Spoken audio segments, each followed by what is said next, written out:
This is iFanboy Pick of the Week 747, brought to you by iFanboy listeners just like you who are washing their hands, staying safe, doing the right thing. Hello, welcome to iFanboy Pick of the Week, episode 747. I'm Conor Kilpatrick. This is Josh Flanagan. It's like an airplane. 747. Do they still have 747s? Because I feel like that was the word for airplanes when I was Wasn't it phased out?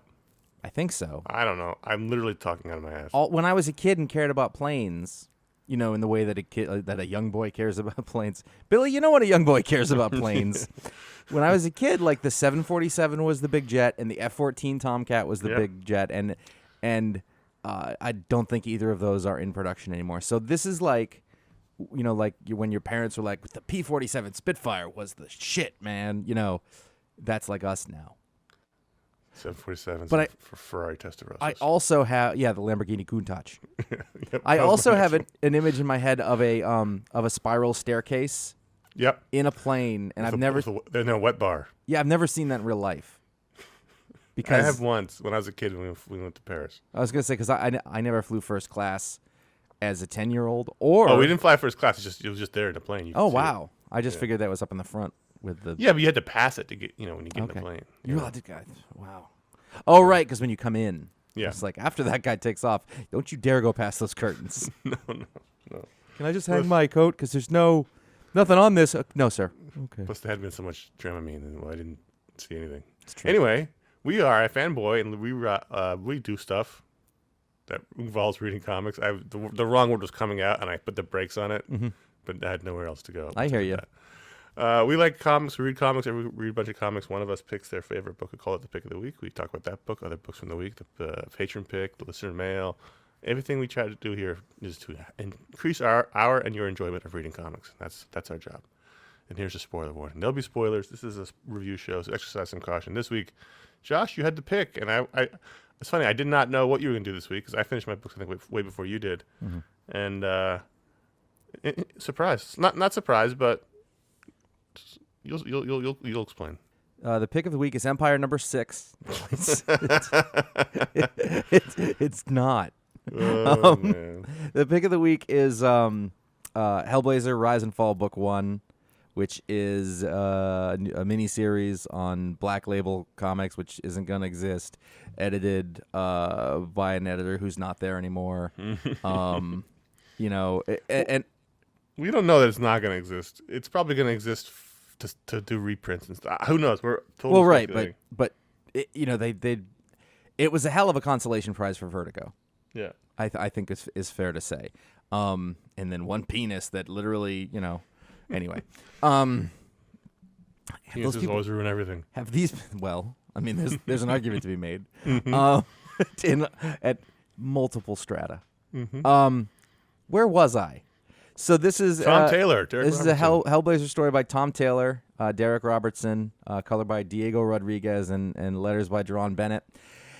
And I just said the word consolation prize, but I look at this as my consolation prize. We were are in the midst of, but a soon-to-be ending Hellblazer run. Actually, is it called Hellblazer? I've been calling it. John Constantine, Hellblazer. Yeah, well, it's better than it's been. Right. And it's crazy that the kids didn't flock to a book called John Constantine. I know. And this seems to be a one-off story.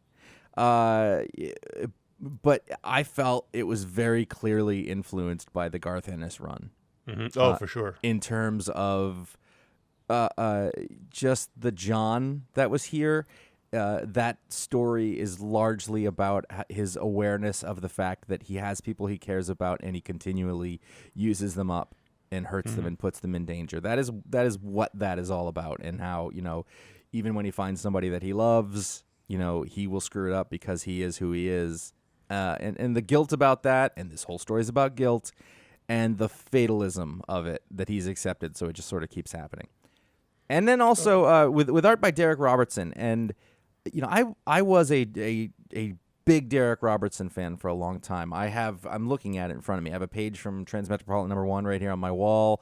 I was a big fan. I did fall off the wagon because, I think one of the things that happened is that I don't think people were particularly great about coloring him. And then also, he didn't have outside inkers for a while, and it just didn't look as good as like when who was the guy who Was it Rodney Ramos? Yes, Rodney Ramos inked Transmetropolitan, and it's the best Derek Robertson stuff has ever looked. But Robertson inked himself here, and it really is good looking Robertson, I think. This looked terrific. Yeah, this is the best of his work that I've seen in a really long time. The colors work with it, and it is. I don't think it's similar to, but it's reminiscent of it. It feels in a spirit with the Steve Dillon art from those. I think that's true. I mean, it's clearly Robertson. He's not doing anyone else's style. It looks great. People have the Robertson teeth and the sort of bug eye faces, and which is great. But there's a quality to it. I think there's a couple of faces that are sort of Dillon-esque, and then I think just the layouts. I think the coloring is reminiscent of the Dillon run, because if you think about it, after that, in the whole time that I was sort of getting into these books, it was very Vertigo-y. I'm making air quotes. Like there was a lot of shadow. There was a lot of it looked like a lot of gunk all over his jacket, and in this, it's just his jacket. Like this is, and the brown is the same brown. I really think that they very specifically went in sort of not aped it, but just, played the tribute to it. And I was, trying to figure out what's going on. It's a lot of those stories too started off with going back to John's childhood, like, oh, here's when I was turning into a shithead. Well, before you get deeper into that, I mean, one last thing is that it's very consciously, the bar is called the Dillon, and there's a bunch of other references. So like I assume Tom Taylor is of a similar age, in which he probably was very. That run is very important to him, just as it was to you. So I mean, I think there's another reference too somewhere. There's a Delano, Dr. Delano. Yeah, Dr. Delano. So I think it's very clearly sort of not a homage, but a tribute to that era. Yeah, little love letter. Yeah, for sure. So given that, we start reading this. We start with this story, and the first scene is about John being born and how his mother died, right after childhood, and it was almost childbirth, and it was almost written from the baby's perspective. Really, like it was. You sort of just see what's going on with the baby. You don't see what happened to his mom. You see, what happens, what his dad turns into. There's an accident. One of his childhood friends is killed. It's not clear if his magic did it or not, or it's just like he's got the bad mojo about him. Right. So he's trying to impress a girl, and he's got his other friend there, and he's trying to do a spell next to a river, and the river ends up like cresting, and his best friend dies. The girl saves John's life, but it seems like it's an accident because there's a trash situation, but who knows? Exactly. So there's that sort of vagueness that I think works really well in this book. And then at one point, car drives up, and it's Chaz driving the London taxi, and Chaz is dead in the other book, and they know that. They played it this way because I have just come to accept that there is no Chaz anymore. Right. Chaz is John Constantine's, and when we use the word best friend with John, that's a person that he's using for something but has a bit of an affection for. That's right. kind of how that goes. And so it's really good to see sort of classic Chaz drive up, and John treats him like shit, and Chaz still does all the things he's supposed to do. And then we get into the story. There's a little boy. The little boy who died is back in some demon ghost form, and then finally, the devil is at John's house at the end. And so, the main mystery though is that rich and powerful men of London are dying. They're from great heights. Like one of them is impaled on the top of a building. Another one falls off a giant building, and they have wings. And so there's a whole. It's somewhat thematically similar to the Simon Spurrier story going on here. Yes, and the thing about Constantine is I'm a firm believer that an American can't write him, and I say that as a person who wishes that was not true, but it just doesn't usually work. Now Tom Taylor is an Australian, as far as I know, and I think that what he has done is he wisely pulled back on trying too hard to make the dialogue sound, scouse. Right, like Spurrier's doing successfully. Right, Spurrier can get away with it, and it rings true. And I don't have to, I don't have to be from there to sort of understand that it's authentic. But I think you might have to be from there or at least adjacent to there to sort of really get that voice of it. And so, and I think Ennis did the same thing. I don't think Ennis went overly phonetically all of the phraseology and the word balloons, and I think that's problematic in two ways. One, it's distracting. Two, it kind of slows you down. It's more important to keep it going and just not give you anything to bump on. Have him say love. When he's calling somebody that, and I just think that it was very well handled in that way. So the thing about this pick was it was the last book I read. I forgot about it. I mean, I didn't forget about it. I just thought I had done all my books, and then I went back and I was like, oh, there's one I didn't read, and I think I would enjoy that. And I read it, and it was, it wasn't nostalgic in the sense that it was nostalgic, but it was like the good kind. It isn't doing an impersonation of that thing. It is, sort of lovingly influenced by that thing, but it doesn't overreach. I think it's that, and it's telling a story in that time. Like it's. I read the Ennis run, but I didn't read anything else in it. But it feels like a book and a story from that era, and so it's not aping it, but it's just sort of setting itself in that thing. And it's not going over the line. It's well done. I mean, end of the day, that's really what matters. And the benefit of this format, the Black Label format, is it's like 48 pages, so you're getting like 2 issues worth of story here, and so. We meet John's childhood friend, the girl who saved his life as an adult who's a cop. Now, I'm not sure why she's carrying a gun, but I know those are special cops in England that carry guns. I don't know why she and her partner are carrying guns, but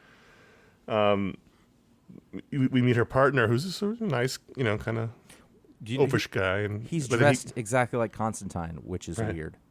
But then he dies, and I felt real bad because we got to know him kind of well. Yeah, and he seemed like a good dude, and he's the British DCI Reginald Vell Johnson, right? So, that was good work on Taylor's part because it was like he built this character in these 48 pages, and then when the demon gets to him, I felt sad about it.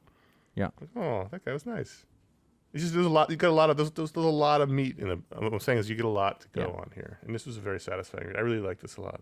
Yeah, and I've read some other books that were pretty good, but if I got to go with the gut of sort of what made me happy as a reader, well, this is the one. And given the fact that most weeks there is not a lot of comics, that tends to be the thing that's comforting at this time.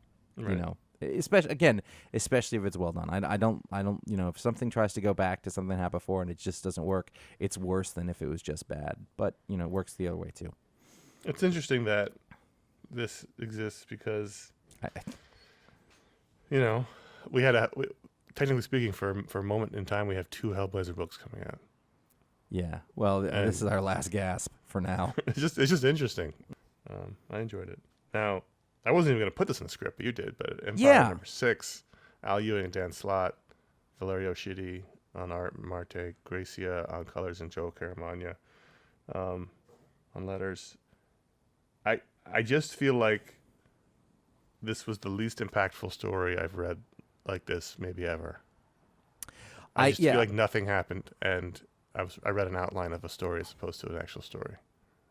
I think it was worthwhile to talk about the close of this since we've talked about it so much, trying to sort of understand where you're going. And I don't think you're wrong.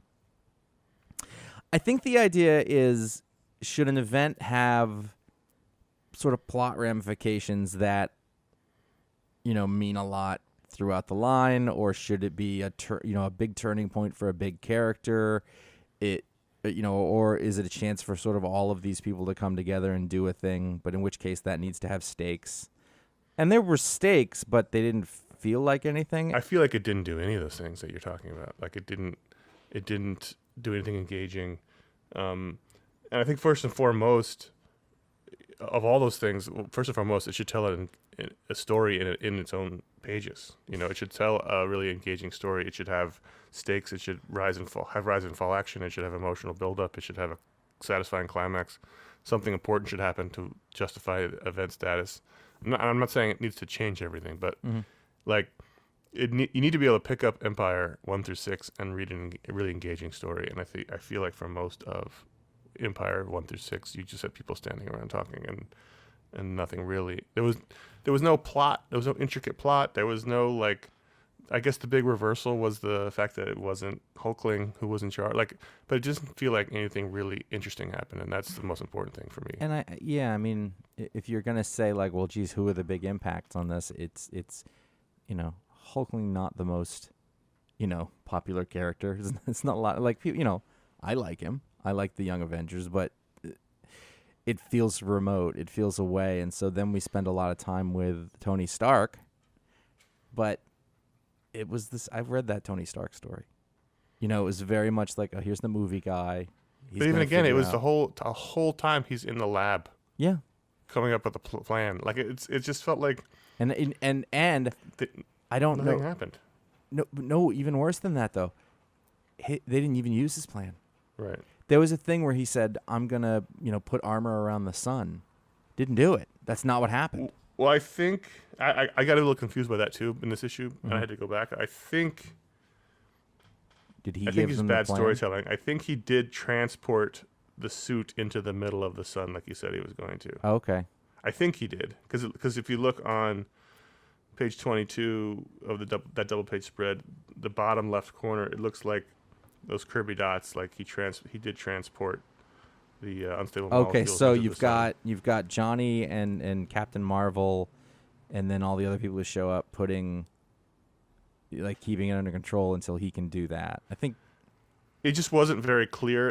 In fact, I thought the same thing. I thought, well, they're not even doing what he's doing. They're not newcomers. This is Dan Slott and Al Ewing, and they know how to tell exciting, impactful stories. I've read them, but this felt like people who did understand that an event book needs to feel like an event, at least like a story. And I don't know what happened. And I realize that events are maligned, and clearly the comic companies don't know what to do with them. DC's basically given up on them the last 10 years. Marvel keeps doing them every year, but every year they feel completely inconsequential. And it's like they're trying to do the Kree-Skrull War over and over again and say, well, we do the same thing we did in the 70s. It'll be fine. It doesn't work. I don't need it to like change the universe. I don't need it. Nothing will ever be the same. I don't need that tagline to be true. Mm-hmm. I just need it to be like, wow, that was a really great story. Yeah, I think you're right. But it's hard. And in comics, I think it's hard to manufacture those in the same way that it used to. That's not. Maybe that's you and me. I mean, maybe if it was like there were 12, 13, 14-year-olds reading this, like that would be like, that was super fun, like the Atlantis attacks or whatever.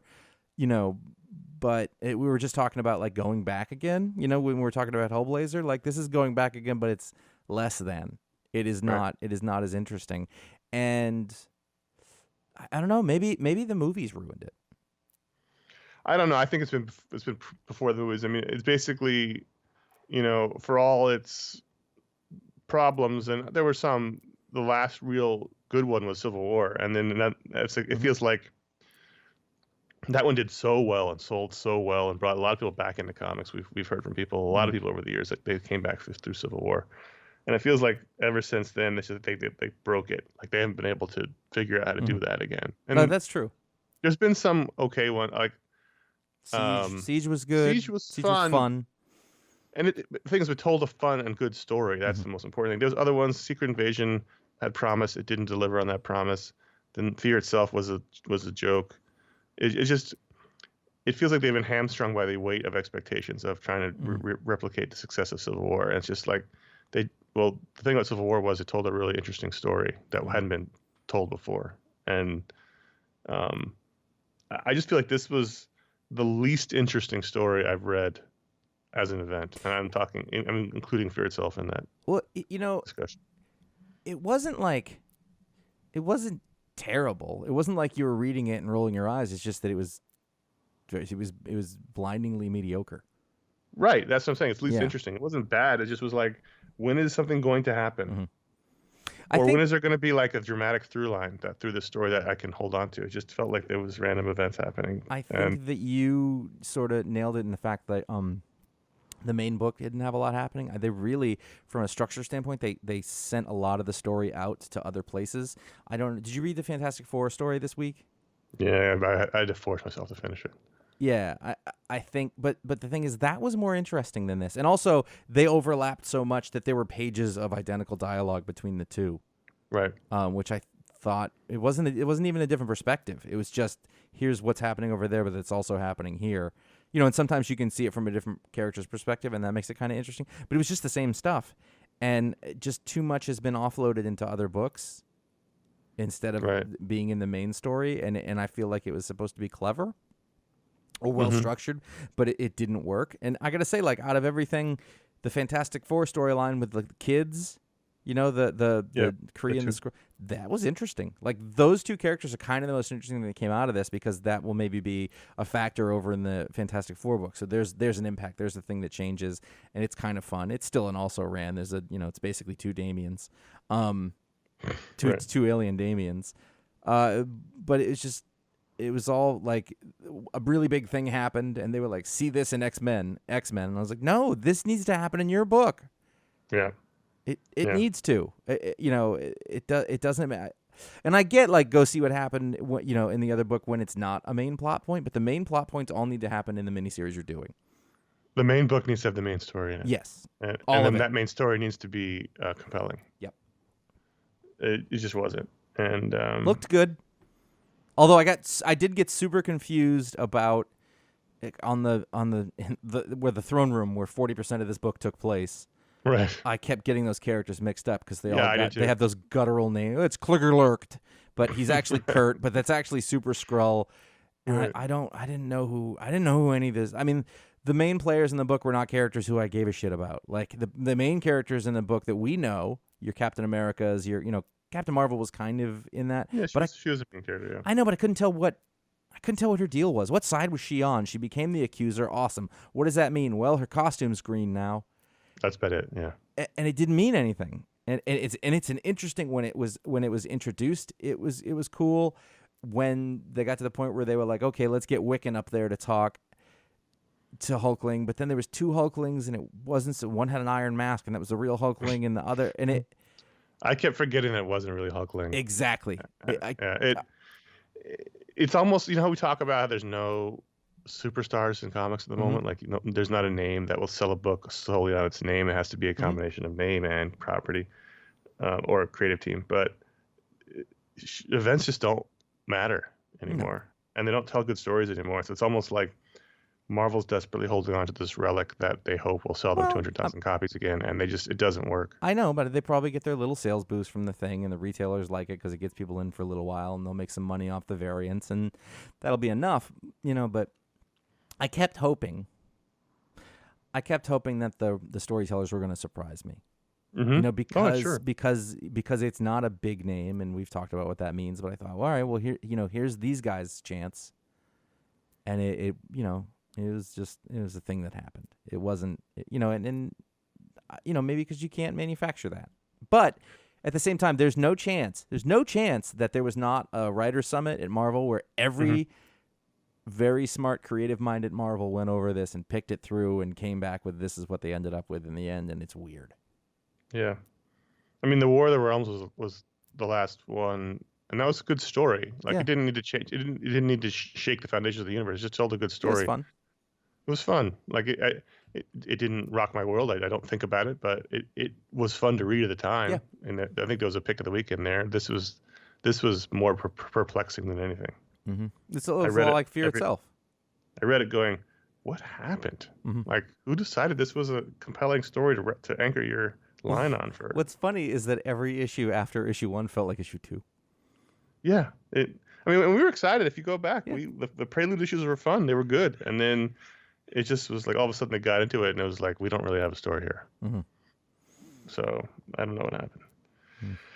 Shazam 14, Jeff Johns, Dale Eaglesham, Scott Collins is the final issue of Shazam. I think it appears. I think so. It says the end at the end, and this is the wrap up of the 14. Well, it's issue 14, but this is the 13-part. Magic Land story, which was long. It's really long. It was a long. I opened it up and I went. It was like part 13. I was like, really? Good Lord! And it's like a true monthly book now, so it feels like it was 2 years worth of comics or something. I don't even know how often it was coming out. It felt like they were. It was definitely monthly, and we had that 4 Yeah. gap in the middle. How long was that hiatus? 4 months. Anyway, it probably was only 2. Mm-hmm. So the Shazam family, as I guess we'll call them, that defeats the evil and all that stuff. But what I found interesting was that like comic creators can't do whatever they want. Like people may think that, but like it's not like if Jeff Johns writes it, they have to publish it. Like it has to go through levels of approvals, especially with legal stuff. And so if you recall, when they rebooted the 52, suddenly Captain Marvel was no longer Captain Marvel. He was Shazam, and that left us with the problem of his family not having names, as opposed to Mary Marvel and Captain Marvel Jr. And then in this book, we mentioned this before, but Superboy Prime from the old continuity, the one who was imprisoned after Infinite Crisis, who was from our Earth Prime, where there's no superheroes, was imprisoned in this magic lands, and he gets out here, and they fight, and he's calling Captain Marvel Shazam Captain Marvel, and he calls him Mary Marvel, and he calls him Captain Marvel Jr. And I just find it interesting that after all that legal rigmarole about changing his name, that in this story he's able to do the other thing. Mm-hmm. And so I'm curious why. But it may just be they got to do it for this because it's an old character, but still, it was interesting. What did you think of this overall? Like, did you enjoy it? It's fine.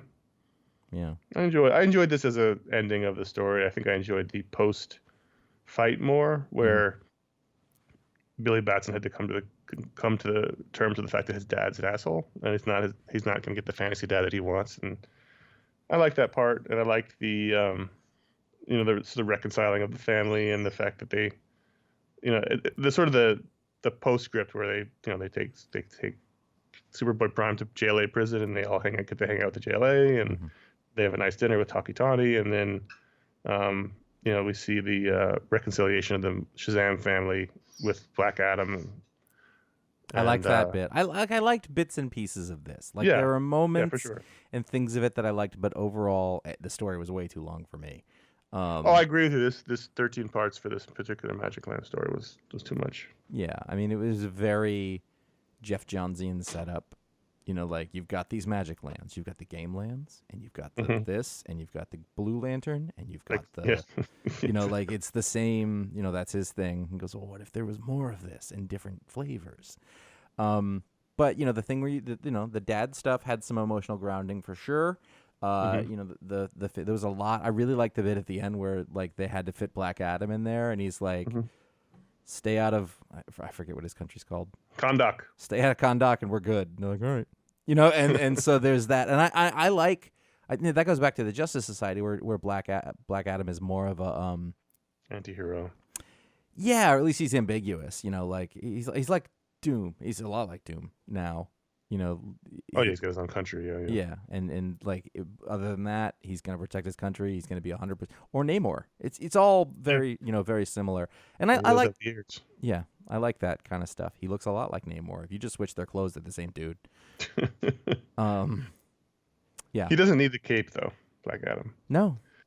No. But I mean, I liked all that bit, like the actual. When reading this series, the actual like fight of the Magic Lands, I just sort of mentally glossed over. But the actual character stuff I thought was really good, and that's where Jeff Johns excels. And he excels at taking pieces of disparate things and putting them back together. And this sort of postscript is fun. And if this is where they were leading a new Shazam adventure, then that'd be great. But they're not, because there's no more. But I do need them at some point to figure this naming thing out, because we can't just keep calling them by their first names. Who are you? Jim Shazam. Right, exactly. Which, if you want to go that hokey, Shazam is the way to do it, but they're not even doing that right now. Yeah. They're just calling them, so like they are superheroes. They need names. I will say it was fun to see Eaglesham sort of, riding along with Jeff Johns again. I thought, he's the right guy for this kind of story. I just, like, if they're going to set up a new paradigm for these characters, great. You have to do that in 4 issues, and then you got to get moving. Because what happens is it took them so long to do it that by the time they set this up, DC Comics has changed irrevocably. Right. And, so then you did it, and you did it for nothing. In a way. I mean, like, bits of it were fun to read or whatever, but, it's like, I've laid all this track. we're not going to build this railroad anymore, but look at that track. Anyway, let's move along. That's kind of what. Yeah, it felt I mean, like. I can't imagine going back and reading this. No. Because there was that last time he did a Shazam. He did like the Shazam origin story. It was with Gary Frank, I think, Mm-hmm. and that's what they based the film on. And that was fun, and that was a great miniseries, and I would recommend it to people who like those characters. But this book, while I nominally enjoyed reading it for the most part, I wouldn't tell people to definitely go check it out unless you're a huge Shazam fan. It was one of when an issue came out, I would look at it and say either, didn't I already read or did I drop this? I can't remember if I stopped reading this. So then I'd read it again, but with trepidation. And at the end, I was like, oh, that was kind of fun. And then the next issue comes out, I'm like, did I drop this? I guess I'll read it. I just kept doing that over and over from like issue 5. And the thing is, like, there were always something in the issue that was worth it, that was good. And so, I like at the last page that it's Black Adam who suggests getting pizza, because he's not 100% evil. He likes pizza. I mean, anybody who likes pizza's got to be a little good. So, and anybody who doesn't like pizza is probably evil. So yeah, it was fine. That's fine. Fair. That's the sliding scale. That's kind of okay for now. I do like that. Jeff Johns is just like, I'm gonna, because he was like the only one fighting the fight for DC. Like we've lost our way here, and then they marginalized him. So I like that he's trying to inject parts of that into the one book he was writing until it was over. I mean, he was the guy, in sort of the last overall golden age of not golden age, but sort of really strong period for DC. He was the guy it was on the back of. Yeah, and also we just know from people telling us that after the 52, there was the internal split. He was the guy on the one side saying, we've lost our way, we need to figure this out. Mm-hmm. We've lost the feeling of DC Comics, and then he ended up losing that war to Dan DiDio, who's no longer at the company. So anyway, let's talk about Black Widow #1, new book from Kelly Thompson and Ilana Casagrande, Jordi Belair, and Corey Pettit. They need to get a female letterer into comics so that they can complete these all-female creative teams. Is there? I think there's one or two, but in terms of big names, there aren't. And the thing is, they often have these female character books with all female creative teams until you get to the letterer, and it's always like, oh, that's gonna come up again. Black Widow #1. I liked this. This was a fun little spy story. I think Kelly Thompson writes fun, breezy, Marvel stories. And in this one, she's on a mission, and it goes wrong. And then we jump forward in time. She falls off a building. We don't know what happens. We jump forward in time, and she is now the sexiest architect in San Francisco who may or may not have no memory of her previous life. So I thought this was fun. I thought the Casagrande art was really good. It had just enough weirdness to it that made it interesting, but it also was really solid superheroes art. And they just love this triumvirate of Black Widow and Bucky and Hawkeye, and so that's what this. They're not the only ones. I think it's great. It's you know what, you put this on the list, and I had not seen it. I had not noticed it, but I was looking forward to it. I knew about this because I had talked to Kelly about it, and they'd sort of backburnered it while they tried to figure everything out. So this just came out now, and so I was glad that I got to read it. And it was kind of what I expected in terms of that story, and I think that the 3 months later, like, here's a new paradigm. Let's take this out. Let's do this. Let's do this thing. Let's stay in this part. It'll probably connect to Marvel proper at some point, but for right now, let's sort of start all on our own, and I don't mind it. I kind of like how it. Hopefully, it can be in its own corner for a little while, and we have to work out this mystery. I think the surprise for me was I have seen Elena Casagrande's name on something else before, and I don't remember it one way or another. Obviously I remember her name, right? So I thought, I don't think I liked that art, and as I got going with this, I was like, I really like this art, and I think this is really good. So I don't know. I mean, I'm imagining Jordi Belair is a bit of the secret sauce in that, but the combination of the two of those was really great. I thought that as a team, they all really worked together. It's a beautiful book, and kind of exciting, and kind of fresh. We've had a lot of Black Widow reboots, and that last one, Mark Waid and Chris Samnee, that sounds like kind of a dream team, but I don't remember a damn thing about it. I remember the first issue was all action and really fun, and then after that, I don't remember anything about it. Right. And the thing is, that's most comics. Most comics Yes. you read are not going to remember, even if you did enjoy them. And this is so far a different take. It's fun. We don't know what the story is here. It's the first issue. We just know that there's a mystery and that perhaps Black Widow has amnesia, and Bucky and Hawkeye are going to try to fix her or help her because they spot her on the news in the background walking around in her new guise as a sexy architect. The belly shirt's a bit much. I was like, all right, let's be a little realistic. It's a distracting thing, if nothing else. And then I did notice that when she fell off the roof, big high heels, and I was like, really? The team of women are going to draw her with the giant high heels as she's doing that. But then she lost her shoes at one point. So anyway, I liked it. I think my favorite page was weird, slumpy Captain America talking to her on the roof. Like it was like he wasn't sure of himself. Oh, hey. What are you doing, Natasha? And you get a ride? Bye. I hate when she does that. That's like, all right, that's your Batman joke. I get it, but it was funny. It was fun. I'm looking forward to the next issue. It was good, and I'm looking forward. I like that team, that Hawkeye, Bucky, Black Widow team. Where she's dated both of them. They have a weird tension, and it's a good mix. So I'm looking forward to more of that. Let's take a quick break and talk about how you can help support iFanboy. There's not millions. There's myriad ways to do that, and all of them are important. It helps keep the show going, helps us pay the bills, helps keep the time being worthwhile, and we thank everyone who does that. The main way, patreon.com/iFanboy. We have so many great patrons there. They help support the show directly. They keep us going. They get fun perks, and they help us hit stretch goals. The stretch goals have unlocked they get fun new Perkins. shows. Perkins. They help unlock new shows. We have the Talksplode and the Booksplode are back because of them. The Mediasplode is here because of them. And the next stretch goal is our G.I. Joe show. If you recall, during the hiatus, we did our G.I. Joe Corner every week, and many people asked us to keep going. We couldn't keep going on the show because it was sort of suffocating the show itself, just time-wise. But if you want us to keep going with that G.I. Joe show, patreon.com/iFanboy is the next stretch goal. T-shirts, iFanboy.threadless.com. We have our 8 T-shirt designs and our Stay Home and Read comic shirt, which I wore yesterday, my baseball version.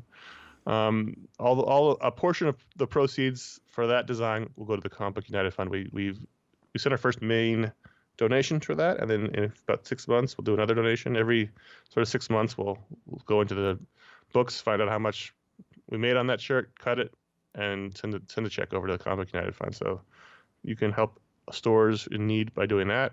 And we have not a new design in the works. We might be bringing back one of the old designs, which we didn't add originally because we really like that design, but we were talking about that right now. iFanboy.com/support.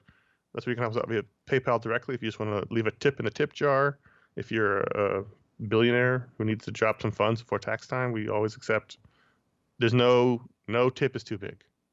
None. That's the motto you should keep in mind. I mean, we accept anything, and we are happy, and we appreciate even $1 dropped in the tip jar. But listen, you need to drop $50 million because of a tax problem. That's cool. I'm telling you this. We're helping you out, really. Somewhere between 6 and 7 figures and up, and we will donate a significant portion of that to puppy rescue or cancer research, something. Absolutely, yeah. But somewhere between Comic Book United Fund.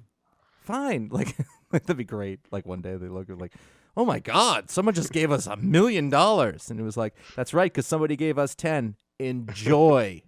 So that's iFanboy.com/support, and finally iFanboy.com/Amazon. You can help us out by buying the books we talk about at Booksplode or using the general link. And we thank everyone. Really, all these ways help keep the show going, and we could not do the show without you and your support. And that's true for any podcast in the new crowdfunding economy. So thank you for all who do that. And we will deliver. We will do this at least this competent level. No, I don't make that promise. I mean, no, but keep like, doing it. If you're okay with what we're doing, I've got good news for you. We probably won't be worse than this. Young Justice 18, Brian Michael Bendis, David Walker, Scott Godlewski, Michael Avon Omen, Gabe Iltab, Wes Abbott. And I wanted to talk about this for a couple of reasons. One, I really liked the sequence in the middle that Avon Omen drew. This was a sort of a spoiler Tim Drake issue. Mm-hmm. The full team doesn't show up till the very end, but this is Spoiler's father is the Clue Master, and they go on an adventure together to talk to him. Spoiler really wants to talk to her dad, and it involves going through layers of hired goons. And I liked all the bits with the goons. I liked the bit where Tim Drake's like, and I won't call him Drake. Tim Drake says, Sure. "Oh, I recognize you. You were one of Riddler's guys." And he's like, this is a better gig. Like I always like that kind of I mean, they're coworkers in a way. Yeah. Yeah.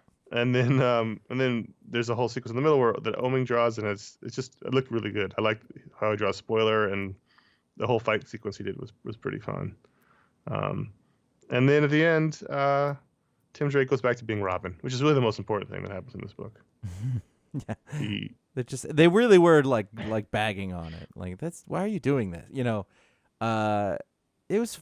I read it because you'd sort of pointed it out, and it was fun. It was a good time. I still don't really know who any of these characters are, and at one point though, I did go, "That's actually pretty good." Who wrote? Oh, it's Bendis, right? I definitely did this person's okay, because I read a lot of comics where that's not the case, but he wasn't over Bendising it, so it wasn't completely obvious. He's got a writer. I don't know how much is David Walker doing the scripting versus Bendis. Oh, that might be it. David Walker's a good writer too. So this book has, I think, 2 more issues or 3 before it's canceled, but everything ends in November. All those books, but it's interesting again, like the Jeff Johns thing. Like Bendis may have pitched turning Tim Drake into Drake, but it had to be approved. And then the question is, why go back so soon to him being Robin? Mm-hmm. And then apparently in another book, Damian quit in like his Teen Titans book. He quit being Robin. So who knows what's happening? That's something that impactful would happen in the main book. So I can't believe that's actually. I decided to not worry about it. Like, I had those questions. I thought, I don't care. I'll just go with this in this one right now. This book's really fun. I'm sad it's going. They're a fun group, and I enjoy reading every week. Well, that's why it's going. Yeah.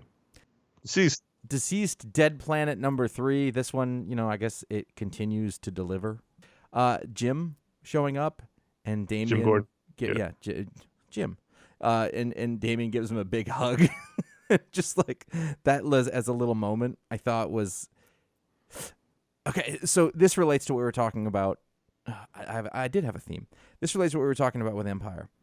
Mm-hmm.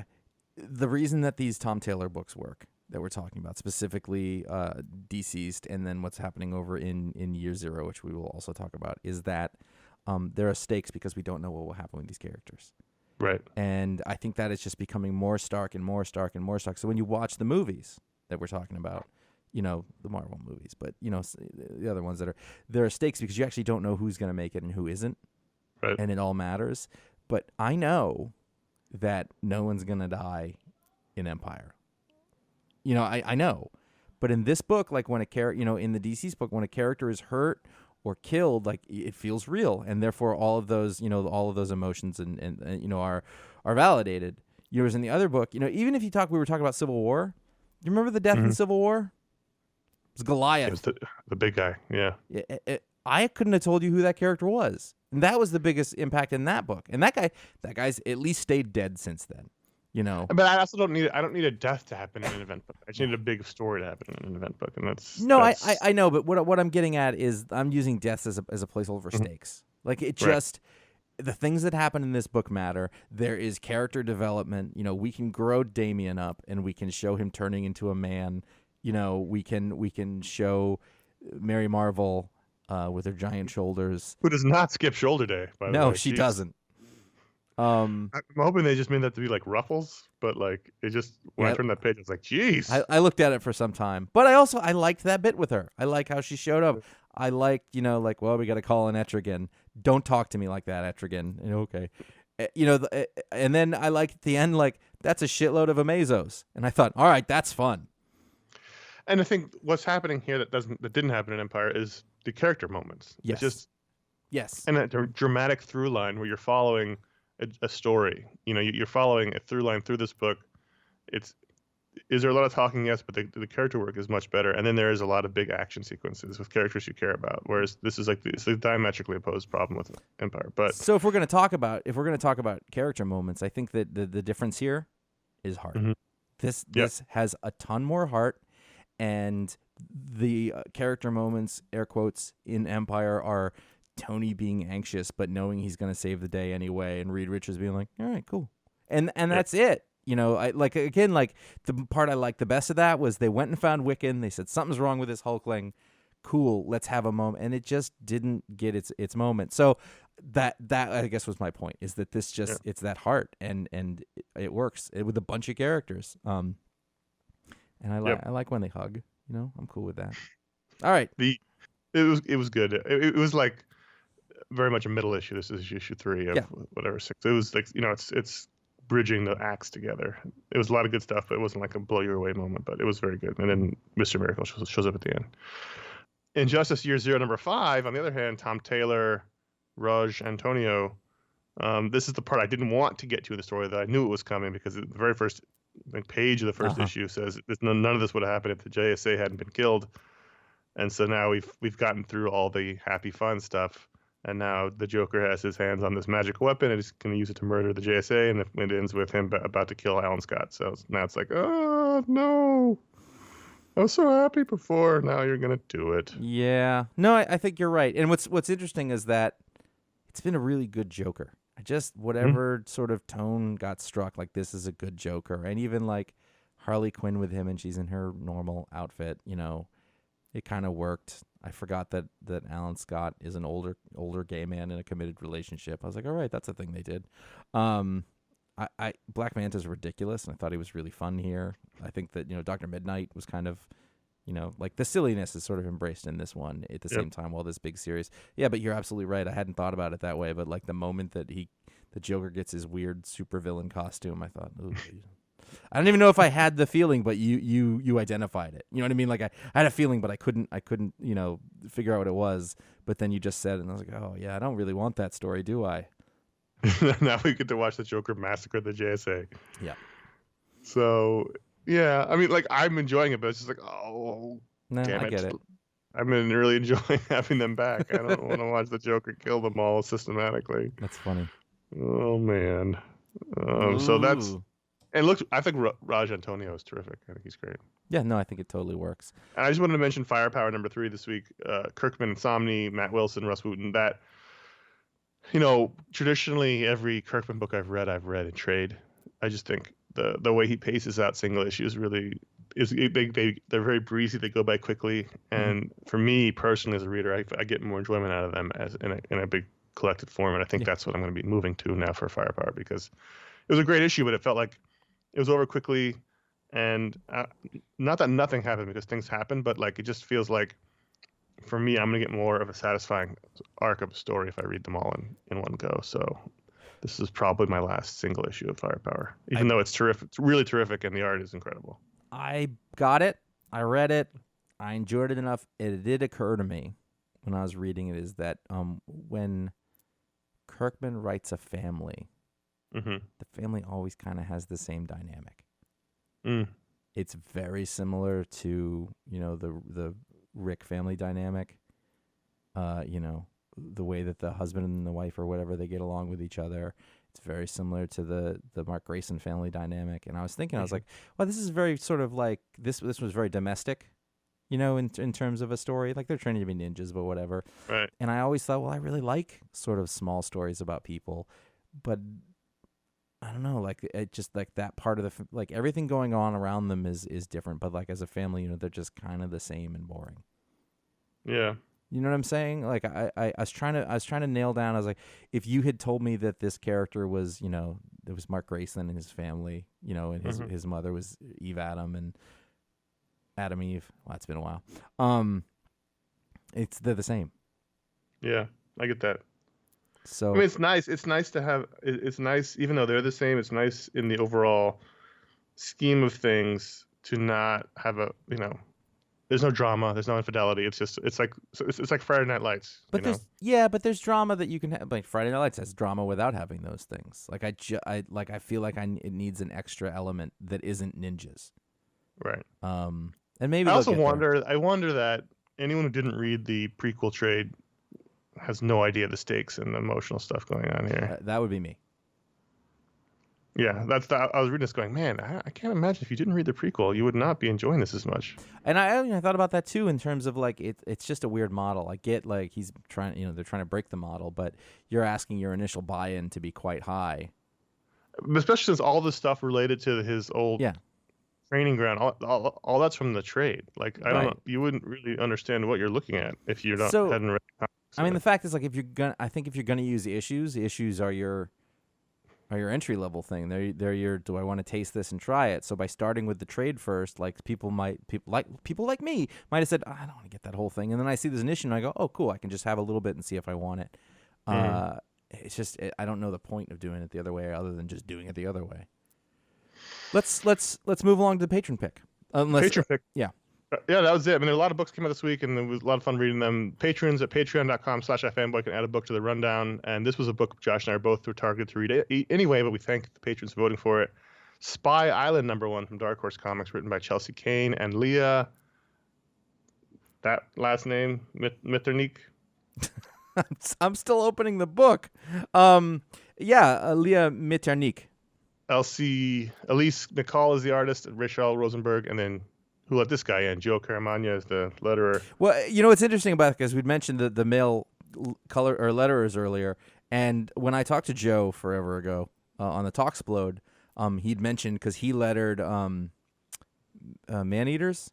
Yep. And basically, and that's the only not Marvel, not VC book that he does. Yep. And they just like him, and they liked what he did, and he was such a fan of that book as a thing to work on that he's just like the person who's gonna go with Chelsea Kane wherever she goes to letter her books. And so that's why you've got him lettering a Dark Horse book for the first time in memory. And I know that we're getting super inside by talking about where letterers are working, but that's who we are. I gotta say, if nothing ulse, this would have made me check it out based on the cover alone. I think it's a great cover. It's like an old, faded paperback, pulpy novel. It's beautiful design. And then just the idea of it, I was like, I was totally going to read it anyway. Yeah. So first of all, it opens with a fun assassination. And my question, and you're not the one to ask, probably Ryan's not on the show, but are all these science facts about the ocean correct? I wondered that. I was like, they should be swimming in the ocean more. I think there's got to be something to it. I think it would be really lame if not. Also, does it take 8 to 10 minutes to drown in the ocean? That's awful. That's really awful. Yes, it is. I mean, anyway, the one thing about drowning is that it happens and you're done. Right, but 10 minutes is a long time when you're drowning. So the story of this book is basically there's an island in the Bermuda Triangle. Quote, Bermuda Triangle, which is not that crazy, like Nassau's in the Bermuda Triangle. And but it's a spy island. It's full of spies and other shady characters, government officials and people trying to capitalize on whatever they're meeting about. Plus a guy named Doug. I'm literally looking at Doug right this second. I will say that my favorite joke in the entire thing is the Quebecois separatist is a mime hiding behind a palm tree. So there's this double page spread like there's a cocktail party. It's a fundraiser for whatever shady fundraising that's going on, and just everybody has a little identifier, and it's like Ministry of Trouble and the Sri Lankan Naval Intelligence person and the IRS and someone from Mossad and a Stasi agent. And, Stasi, interesting because there is no East Germany. Well, there's KGB as well. Yeah, it's true. Wait, does this take place in the past? I guess it does. MI6, but then there's I was like, is that a mime? And then there's the Quebecois separatist. It's like a spy book in the same kind of goofy vein that Man-Eaters was, and I really enjoyed it. I didn't love it because again, I'm not quite sure what's happening here, but I really enjoyed reading it. I thought it was funny. The art was strong. The art, what the art had? There were bits of it where I thought I was looking at Chaykin. Yeah, had like a rough edge line to it.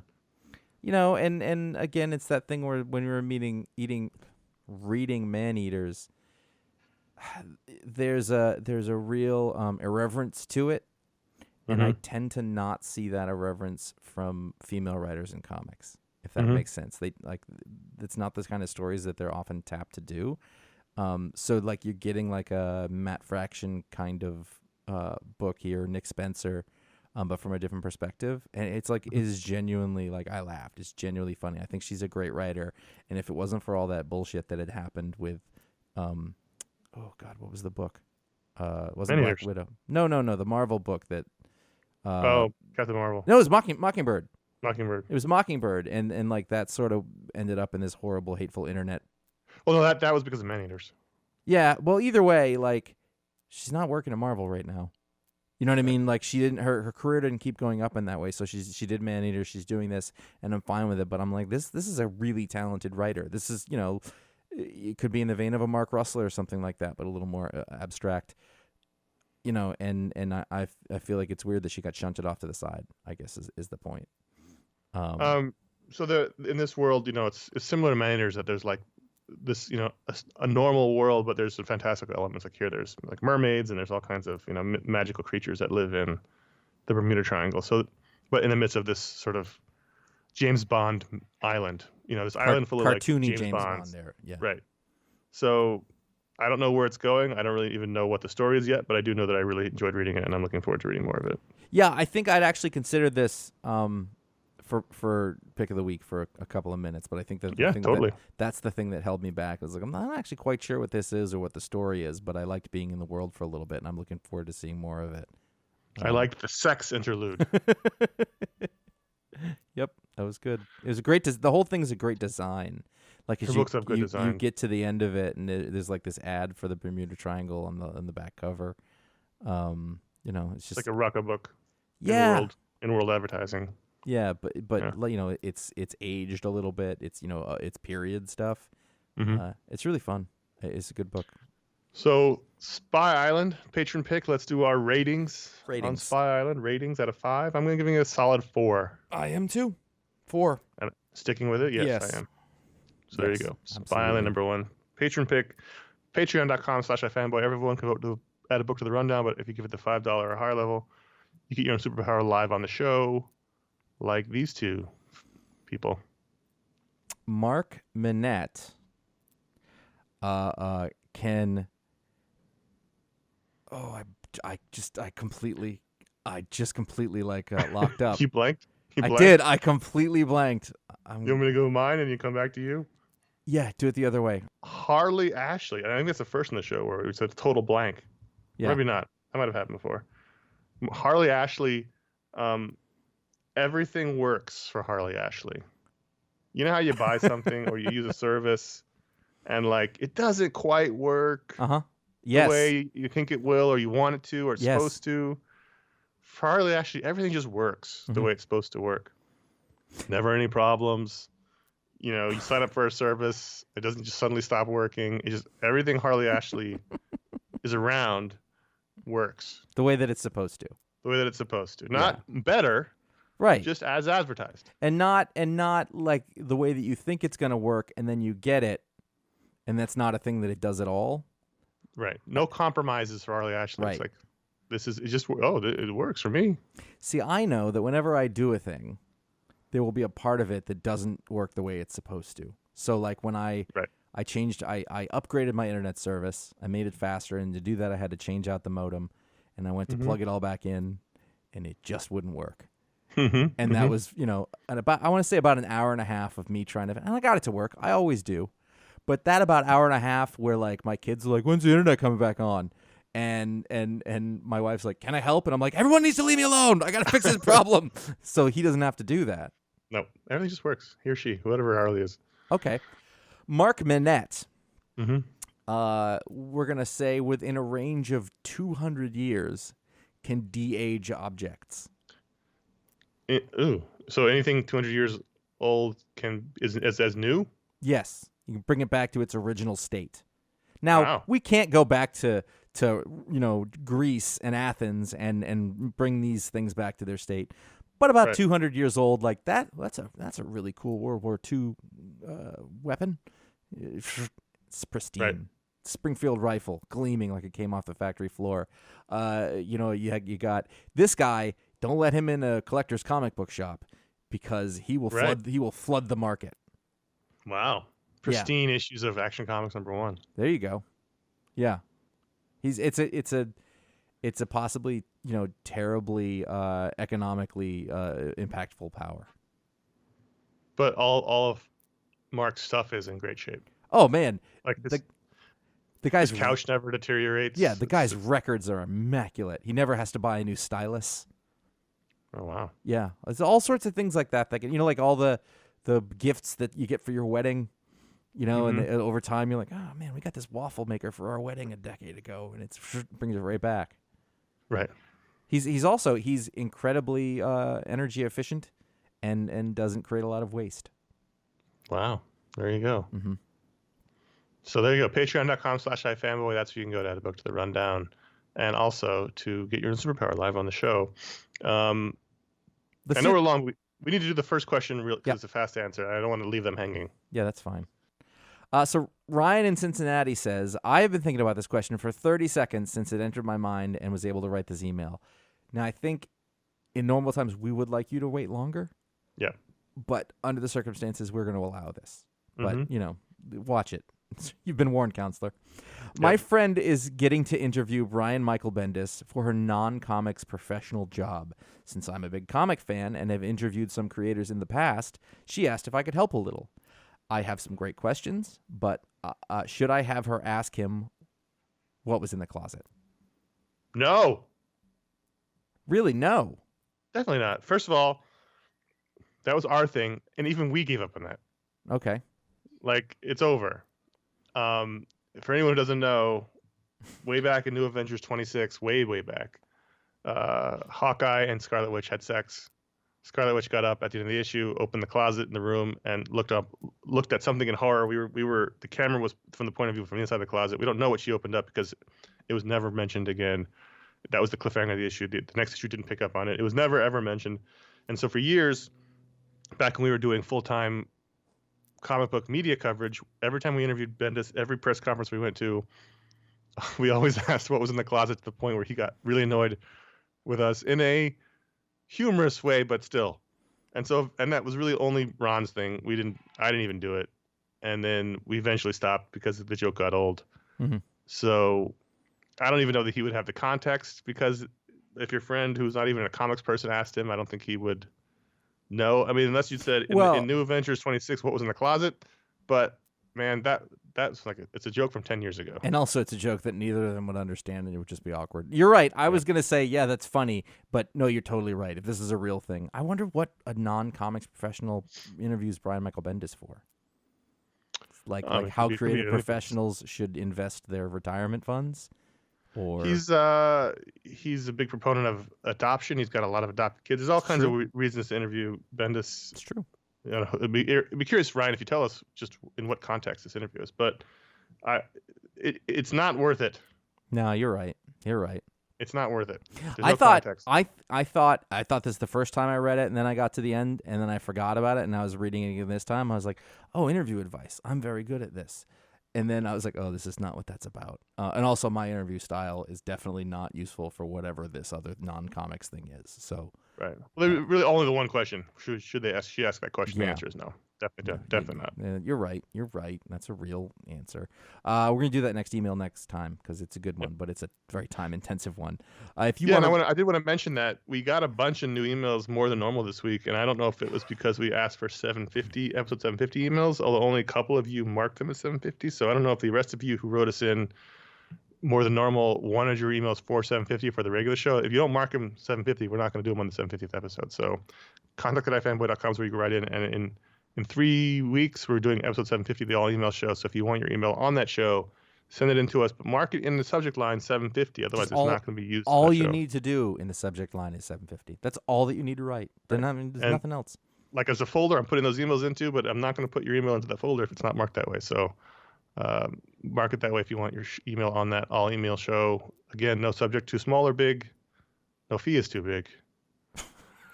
Contact@ifanboy.com. No job is too big, no fee is too big. Also, here's the shows coming up or having come out. Booksplode Pluto Volume 1 just came out.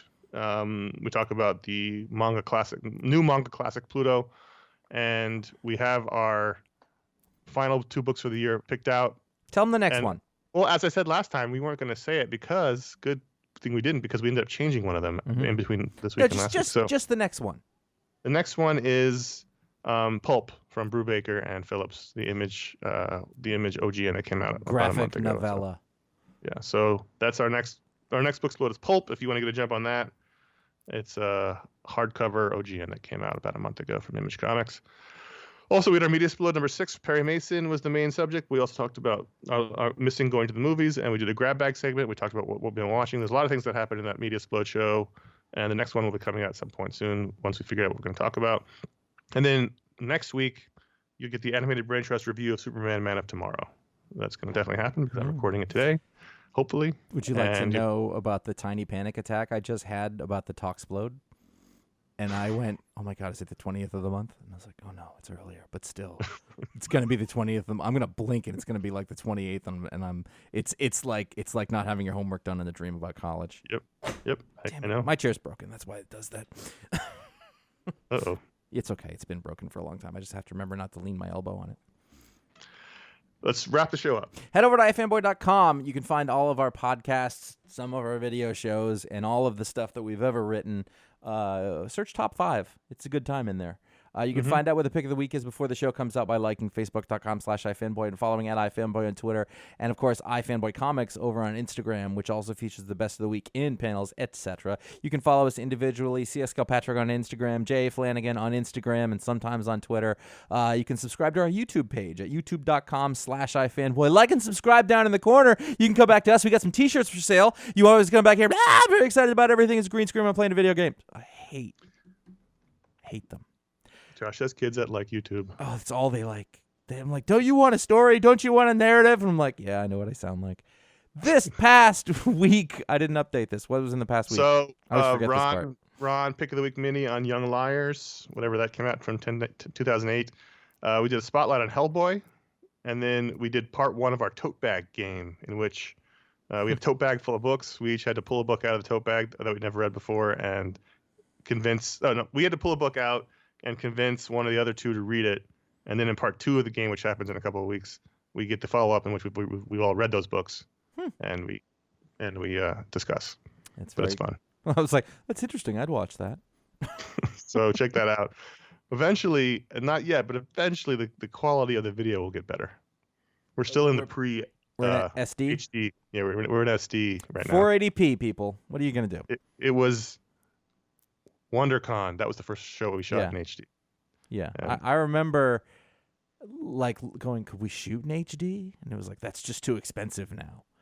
And then it changed. Yeah. So I remember when we first started putting these old shows up, one of the first comments we got was, I remember the quality being better. Nope. No, you don't. Not for a while. So you can check all that out at youtube.com/iFanboy. Those shows are fun. They're not all great, but they're all fun, I think, in certain ways. I think so. And if you like the show, please consider leaving a review on Apple Podcasts, or wherever you get your podcasts, wherever you listen to shows.